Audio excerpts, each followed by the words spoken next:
Part 1. You are going to hear a conversation. First, you have some time to look at questions 1 to 7.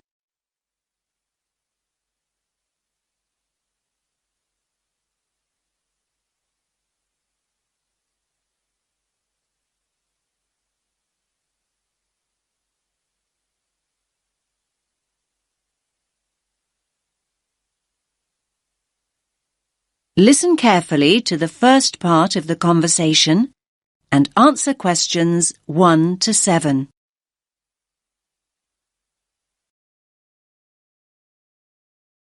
Rita speaking. What should I do for you? Oh, hi. I'd like to order some stationery. Could I know your name? Jackson Paris. Right. Can I just confirm your account number and the name of your company, Jackson? Sure. The number is 692411. 692411. Right. And you're from Rainbow Computer? No, the company is Rainbow Communications. Oh, OK. I'll just fix that on the system. Communications. And what would you like to order, Jackson? Envelopes. We need a box of A4, that is, normal size envelopes. White, yellow or manila? We'll have the plain white, please, but the ones with the little windows. OK, one box. A4, white. Just one box, was it? On second thoughts, make those 2 boxes. We go through heaps of envelopes. As a matter of interest, are they made from recycled paper? No, you can't get white recycled paper. The recycled ones are grey, and they're more expensive, actually.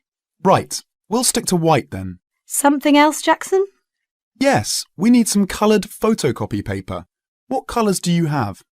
We've got purple, light blue, blue, light green, whatever you want pretty much. There are 500 sheets on the pack. Let me see. We're going to need a lot of blue paper for our new price lists. So can you give us 10 packs, please? Make sure it's the light blue, though. 10 packs of the light blue. Anything else that we can help you with? Let me think. What else do we need? I'm sure there was something else. Pens, paper clips, fax paper, computer supplies, office furniture. Oh, yes. We need floppy disks. Do you have those nice coloured ones? Yes, but they're a bit more expensive than the black ones. That's all right. I'm not paying anyway. Right, floppy disks. What about diaries next year? We've got them in stock already, and it's a good idea to order early. No, I think we're all right for diaries, but something we do need is one of those big wall calendars. You know, one that shows the whole year at a glance. Do you stock those? We certainly do. OK, can you include a wall calendar then, with the other stuff? Just make sure it's got the whole year on the one side. Sure. Now you have some time to look at questions 8 to 10.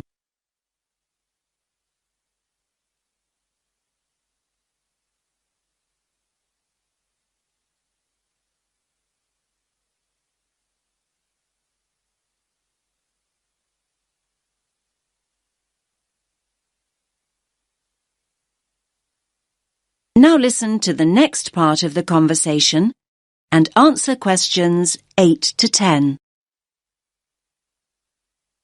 And do you have a copy of our new catalogue? No, I don't. But would you send one? Yes, I'll pop one in with the order. You'll find it a lot easier to remember what you need if you have our catalogue in front of you next time. Yes, good idea. And when can you deliver this? Should be with you tomorrow morning. Can you make sure that it's not after 11:30 a.m? Because we have to go out at 12. There's only myself here on Fridays. Fine. I'll make a note in the delivery docket that they should deliver before 11:30.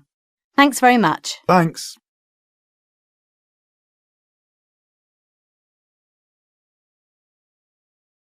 That is the end of Part 1. You now have half a minute to check your answers.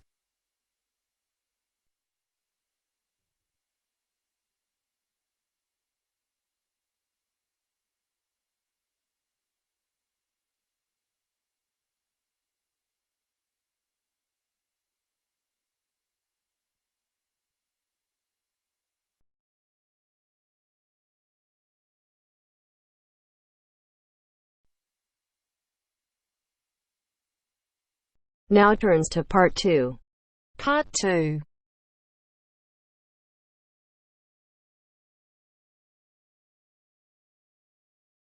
You are going to hear a conversation between two women about the health system in England.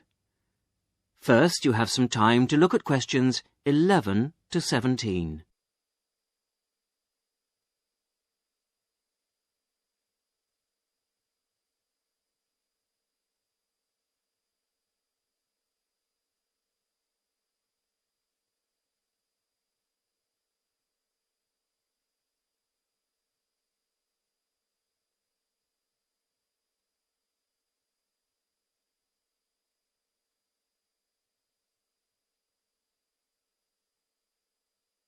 Now listen to the first part of the conversation and answer questions 11 to 17. Hello, Mrs. Sutton. Come in. How are you settling in next door? Have all your things from Canada arrived yet? I thought I saw a removals van outside your house yesterday afternoon. Yes, they came yesterday. We spent all day yesterday arranging them. It's beginning to feel a bit more like home now. Oh, that's good. Look, come in and sit down. Are you all right? You look a bit worried. Well, I am a bit. I'm sorry to bother you so early, Mrs. Smith, but I wonder if you could help me. Could you tell me how I can get hold of a doctor? Our daughter, Anna, isn't very well this morning, and I may have to call somebody out. She keeps being sick, and I am beginning to get a bit worried. I just don't know how the health system works here in England. All I know is that it's very different from ours back in Canada. Well, I don't know really where to start. Let me think. Well, the first thing you have to do is find a family doctor. Mm-hmm. Sometimes we call them general practitioners as well. Right. And register with him or her. If you live here, you've got to be on a doctor's list. If you're not, things can be a bit difficult. Oh. Nobody will come out to you if you're not registered. Anyway, they work in things called practices. Sort of small groups of family doctors all working together in the same buildings. Now, what you've got to do this morning is register with one of them. There are 2 practices near here, so we're quite well off for doctors in this part of Manchester. There's the Dean End Health Centre, about 10 minutes walk away. And there's another practice in South Hay. That's about 5 minutes away, going towards the town centre. We're registered at the Dean End one, but they're both okay.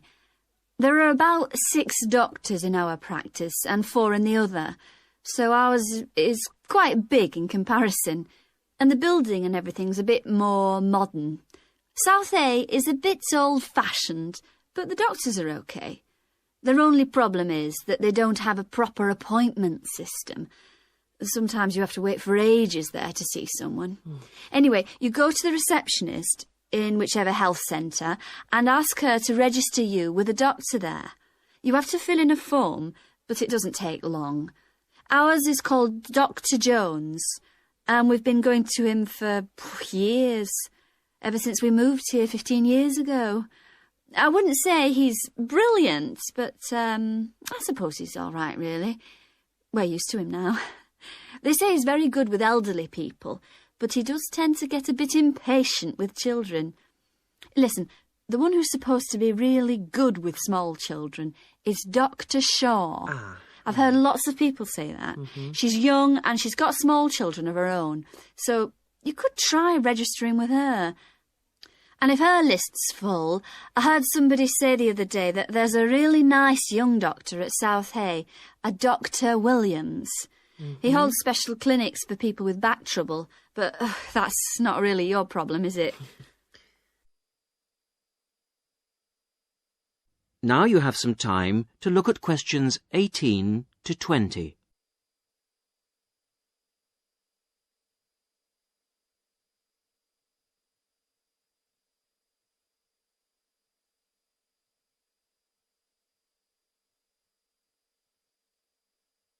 Now listen to the rest of the conversation and answer questions 18 to 20. If you want a doctor to visit you at home, you have to ask for a home visit. You're supposed to do that before 10:30 in the morning, but obviously if it's an emergency, you can phone at any time, night or day. It might not be your doctor that comes, though. It's quite often one of the other doctors in the practice. It doesn't really seem to make much difference. Right. Otherwise, you make an appointment to see your doctor at the health centre. You usually get seen the same day. Not always, of course, but usually, as I say. They hold surgeries between 9 and 11:30 every weekday, and from 4 to 6:30 Monday to Thursday. Saturdays are only for emergencies. I see. When the doctor sees you, he gives you a prescription. He writes what medication you need on it, and you take it to a chemist's shop. There's one opposite the centre. If it's for a child under 16, you don't have to pay, so if it's for Anna, there's no problem. The same thing goes if you're unemployed or retired, or if you're pregnant. Just as well, because it's not cheap. You pay the same price for each item the doctor has prescribed. At the moment, it's something like £5 per item. So you pay for the medication, but the consultation with the doctor doesn't cost you anything. It's completely free as long as you're a resident here. You're going to be here for 3 years, aren't you? Uh-huh. So, well, there shouldn't be any question of you paying anything to see the doctor. So that's one less problem to worry about. Look, Mrs. Sutton, if you want, I'll sit with your daughter for half an hour if you want to go down to the health centre to register. It's no trouble, really, don't worry. Are you sure you wouldn't mind? That would really help me a lot. I'll ask them if they can send someone round later to see Anna.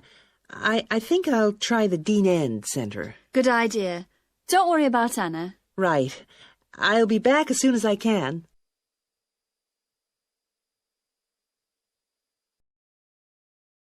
That is the end of part 2. You now have half a minute to check your answers.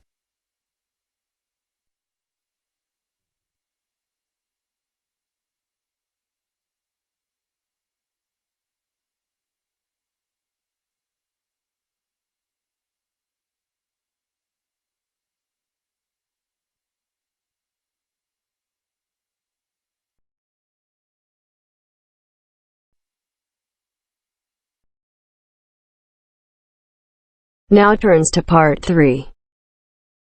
Part 3. First, you have some time to look at questions 21 to 26.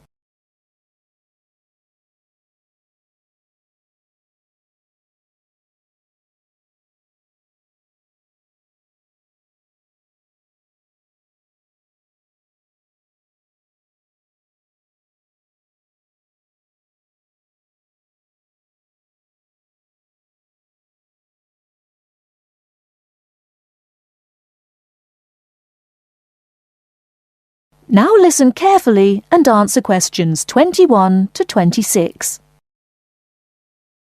Hello, my name is Emiliano. I am a student here and I'd like to rent a house for 6 months. OK, well, you've come to the right place. We specialise in short-term rental. First of all, I would like to get a few details from you. Can you give me your full name, please?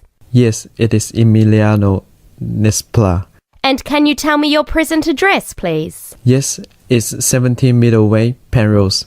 I'm living with a homestay family at the moment. That's great. Now, do you have any identification with you?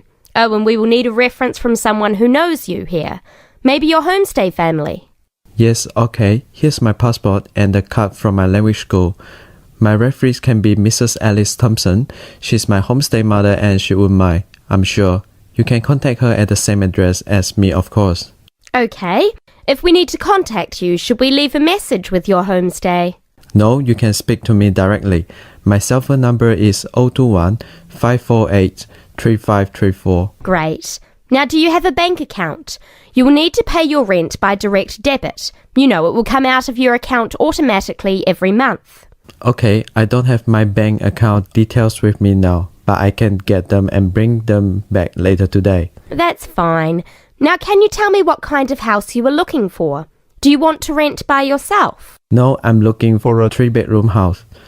I want to rent with my 2 friends. I will bring them in to see you later today. OK. And what areas are you interested in renting in? Well, here's a map. Can you see my school? I don't have a car, so I need to take some kind of public transport to school, and I don't want to travel for more than 30 minutes each way. Do you think you have anything which is suitable? Yes, we do. Here is a list of available properties. I'll highlight the ones that could be of interest to you. Look at the map and go and have a look at the houses with your friends. Do you have a friend with a car? Yes, I do. Good. So go and look outside the houses. It will give you an idea of what the area is like. But remember, don't go into the garden or knock on the door. If you want to go in and have a look, let me know and we can arrange an appointment. Okay, can you give me an idea of price? Yes. If you look at the list, you can see the weekly rent written next to the house address.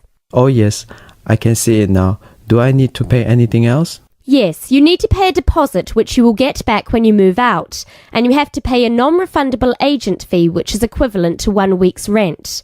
You will have to pay your bills when they come in every month too, of course. Okay, well, thank you very much for your help. What time should I come back with my friends and my bank details? How about 2:30 this afternoon? That sounds good. Thank you for your help. I'll see you later. Thanks for coming in. Goodbye.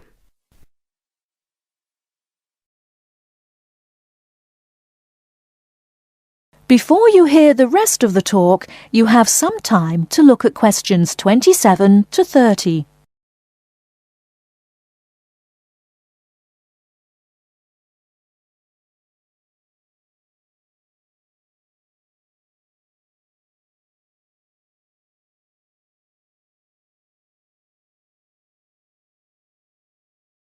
Now listen and answer questions 27 to 30. Hey, don't throw that can away. Why not? I finished with it. Yes, but you can recycle things like that. Oh, I haven't got time to recycle everything I throw away. That's a terrible attitude. Don't you care about... Hello, you two. Hi, John. What are you arguing about? Oh, Sam says he doesn't have time to recycle. What do you think? Well, I agree that it can be difficult sometimes. Do you always recycle everything then, Mary? Yes, I think everyone should. I mean, look at the state of the planet. If we don't all start making an effort now, it could be too late. Well, one of the reasons I don't recycle as often as I should is that I don't really know where to go. There are no recycling facilities near me. Well, I know I said I haven't got time, but actually there is a bottle bank near the supermarket just up the road. So I suppose there are limited local facilities. So you can do your recycling outside the supermarket? Yes, but like I said, only limited. It's only a bottle bank. Well, I don't have a car, so it's very difficult for me, but I still do it. Sometimes a friend comes over and we take our recycling together, but not very often. So if your facilities are limited, then mine are very limited.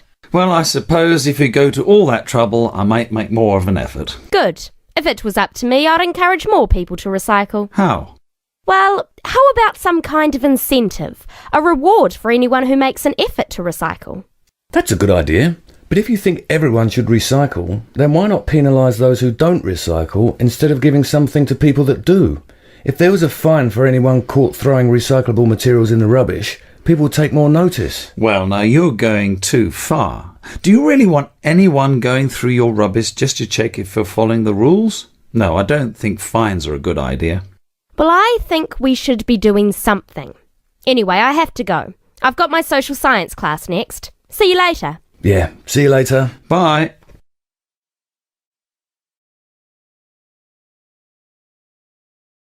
That is the end of part 3. You now have half a minute to check your answers.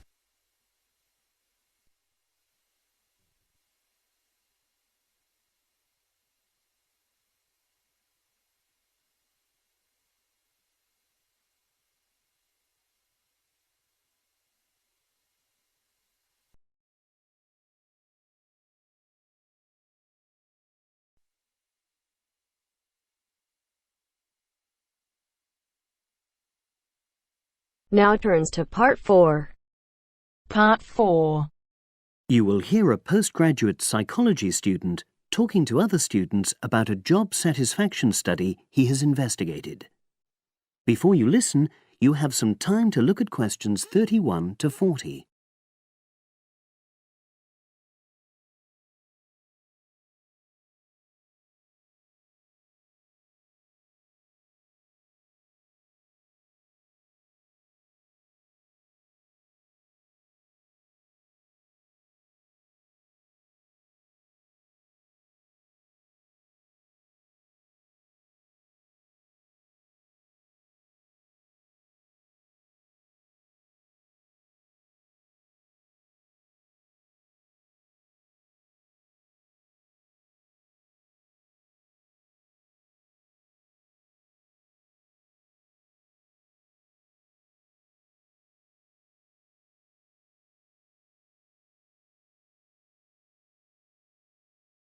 Now listen and answer questions 31 to 40. Good morning, everyone. For my presentation today, I'm going to report on an assignment that I did recently. My brief was to analyze the methods used in a small study about job satisfaction, and then to make recommendations for future studies of a similar kind. The study that I looked at had investigated the relationship between differences in gender and differences in working hours and levels of job satisfaction amongst workers. For this purpose, employees at a call center had been asked to complete a questionnaire about their work. I'll summarize the findings of that study briefly now. First of all, female full-time workers reported slightly higher levels of job satisfaction than male full-time workers. Secondly, female part-time workers reported slightly higher levels of satisfaction than female full-time ones did. On the other hand, male part-time workers experienced slightly less job satisfaction than male full-time workers. But although these results seemed interesting and capable of being explained, perhaps the most important thing to mention here is that in statistical terms, they were inconclusive. Personally, I was surprised that the findings hadn't been more definite, because I would have expected to find that men and women, as well as full and part-time workers, would experience different levels of satisfaction. So I then looked more carefully at the methodology employed by the researchers to see where there may have been problems. This is what I found. First of all, the size of the sample was probably too small. The overall total of workers who took part in the survey was 223, which sounds quite a lot, but they had to be divided up into subgroups. Also, the numbers in the different subgroups were unequal. For example, there were 154 workers in the full-time group, but only 69 in the part-time group. And amongst this part-time group, only 10 were male, compared to 59 who were female. Secondly, although quite a large number of people had been asked to take part in the survey, the response was disappointingly low. A lot of them just ignored the invitation. And workers who did respond may have differed in important respects from those who didn't. Thirdly, as the questionnaires had been posted to the call center for distribution, the researchers had had very limited control over the conditions in which participants completed them. For instance, their responses to questions may have been influenced by the views of their colleagues. All these problems may have biased the results.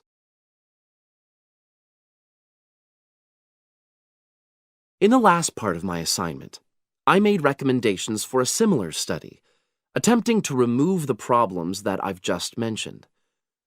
Firstly, a much larger sample should be targeted, and care should be taken to ensure that equal numbers of both genders and both full and part-time workers are surveyed.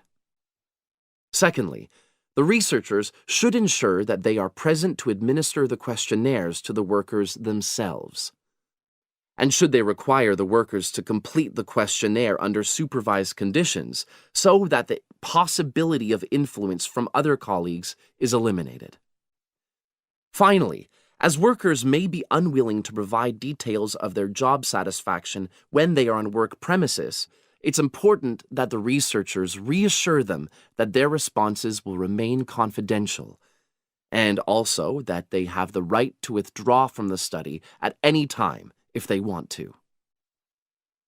By taking measures like these, the reliability of the responses to the questionnaires is likely to be increased, and any comparisons that are made are likely to be more valid.